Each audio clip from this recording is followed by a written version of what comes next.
Ho, ho, ho! Merry Christmas! Well, hello and welcome to today's episode of Need I Say Myrrh, the Christmas podcast. And today I am delighted to welcome as our special guest, Caroline Taylor. Hello, Caroline. How are you today? Hello, Adam. I'm good. And you're feeling very festive. You've dressed up very festively. Do you want to describe your outfit to us? So I found my Christmas socks, and I've got gingerbread Christmas socks on. Then I have Christmas pudding earrings, and my favourite Christmas t-shirt, which is one with Dolly Parton on. It says, "Have a holly jolly Christmas." Okay, that may become relevant to one of the questions. It will, I suspect yeah. so. And this is a very exciting special episode of Need I Say Myrrh, because this is the only episode that is being recorded in person in my dining room. And so maybe you could quickly introduce yourself, Caroline. Who are you? What do you do? And why are you in my dining room? It sounds like I've broken in. So I'm Caroline. I work for Litchard Mission Church as well. I'm the youth and families worker here. Been in Bridgend most of my life, and it's fun to be back at Litchard in a kind of paid position doing work with the children when I used to be one of the children at Litchard Mission. Mm-hmm. And it's great to have you at the church as well, I should add that. Thanks. And as well as being a youth and families worker, you occasionally write church history. Do you want to say a bit about what some of your particular church history interests are? Oh, yeah. So mostly medieval church history and mostly women in church history. And with women in church history, I branch outside of the Middle Ages, but reluctantly. Those are both two underappreciated parts of church history among evangelicals, would you say? Both medieval church and women in church history? Yeah, underappreciated, and I think viewed with suspicion. Possibly, yes. That there were Christians between Augustine and Luther. That's quite shocking.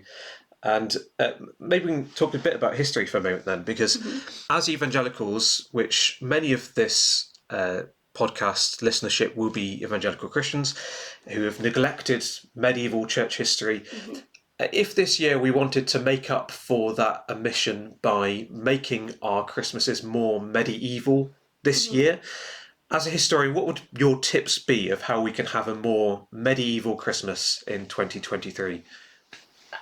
So I think the period of Advent is much too jolly.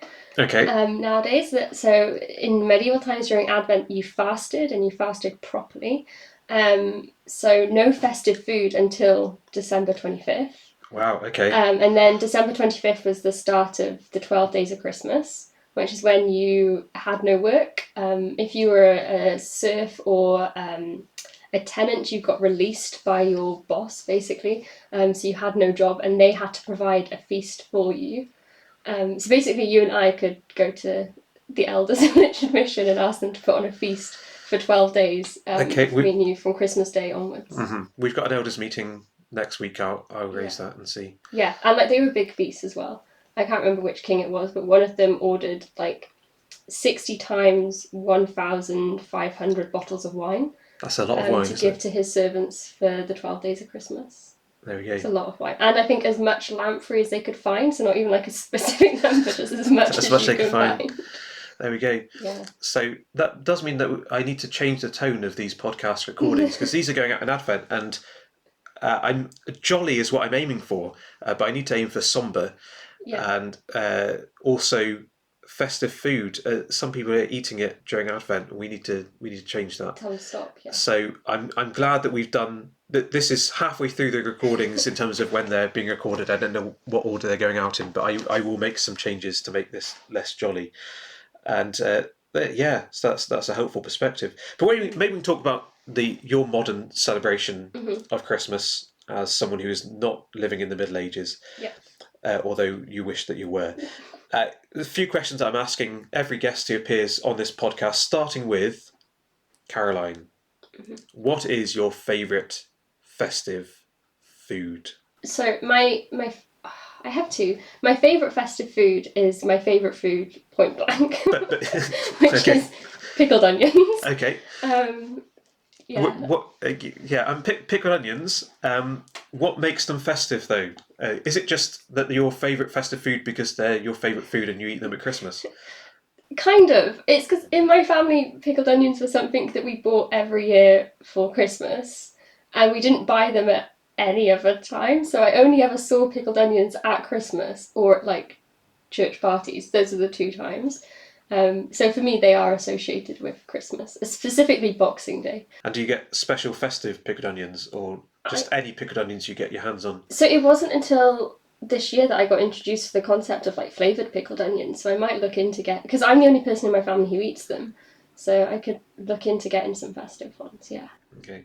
Well, we do encourage correspondence on this podcast. So if anyone wants to write in with some suggestions of pickled onions that Caroline might like to try, she'd very much appreciate that. Love it. That correspondence. You said that was one of two. What's the other one? Oh, the other one is Brussels sprouts, Okay. which also isn't exclusive to Christmas.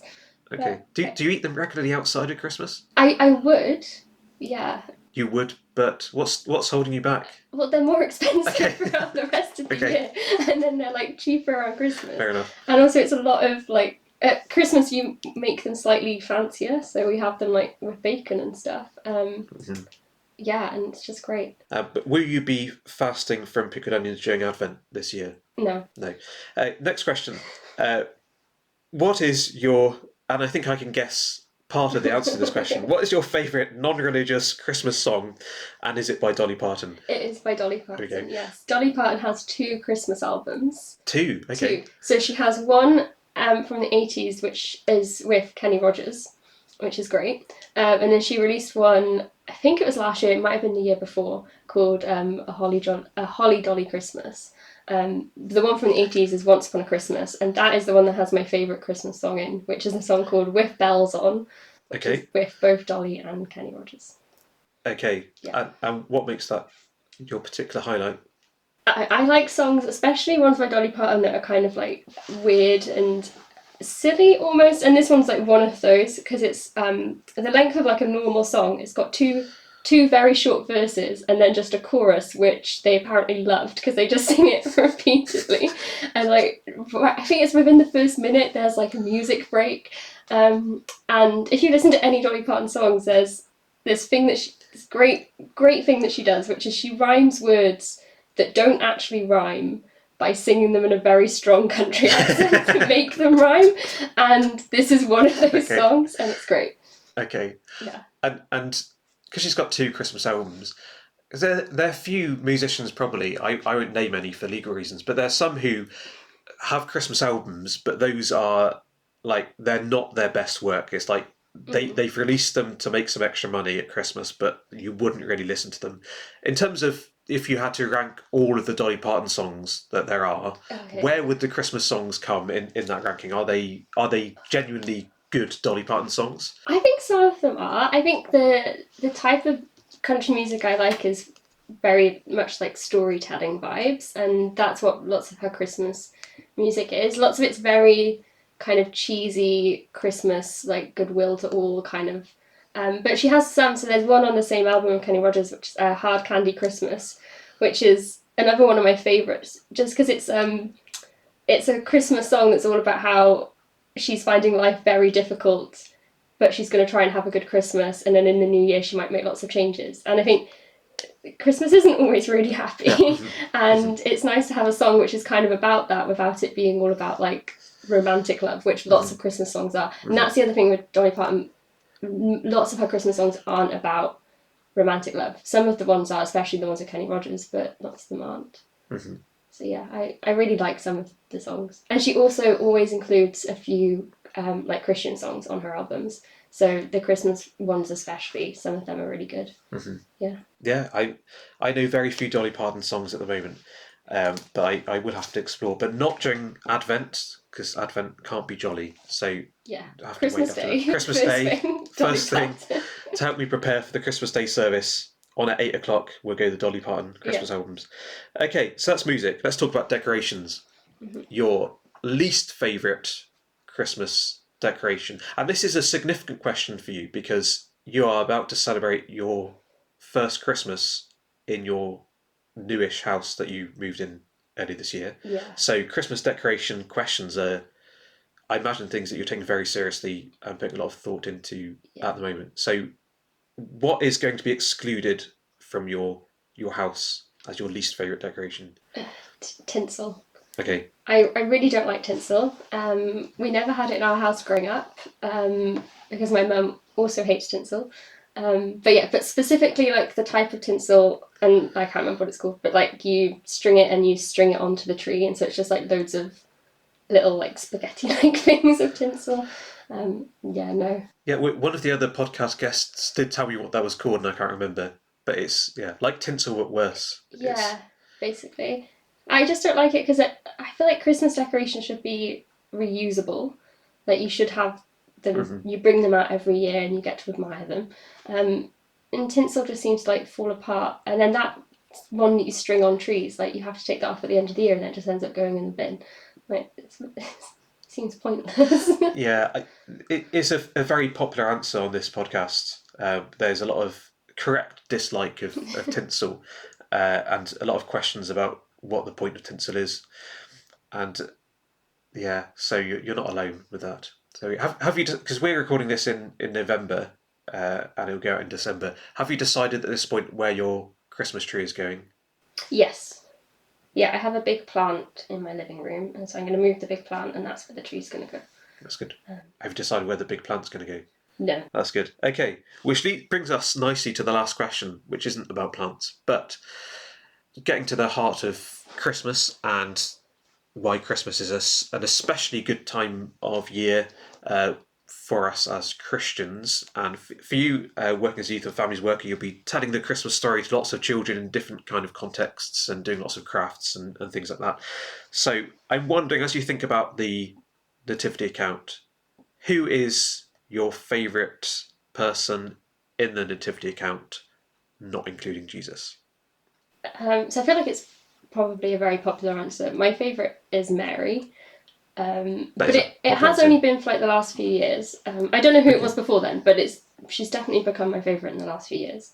I think I can't remember what we were doing at church, but there was something in church a few years ago where I realised when Gabriel comes to Mary and tells her about she's going to have a child, how much she stood to lose in her kind of cultural context. Like her marriage to Joseph that's been arranged, which she was probably looking forward to, like that is probably not going to happen, or at least I think she would be expecting that to not happen, and social isolation and things would follow. And yet when the angel tells her, do not be afraid, she trusts in that, and to the point where she's then able to turn around in a song of praise. And I think that's what's remarkable for me, because I think looking at my life, there's been times where God has taken me in unexpected directions. And my response has been to go along with it and trust, but maybe not reach that level of praising him for that unexpected change. So Mary is an encouragement in that, to see that her praise was fully justified, and God really was keeping her, and worked to probably resolve some of those things that she was afraid of, like visiting Joseph in a dream as well. So that's why I like Mary so much. Yeah, it is a popular answer. As sadly, Dolly Parton hasn't been a popular answer, but Mary has been a popular answer. But Mary has meant different things to different people, and there are different reasons why Mary has particularly connected with people. And interesting to hear from you that it's been something over the last few years that you've come to appreciate more of the example of Mary, of not just her obedience, but that flowed into praise of God, and that we can learn from that example even when things go unexpectedly, as they often do. Yeah. So thank you for joining us for our podcast, Caroline, and we hope that you have a very happy Christmas, but a very sad Advent.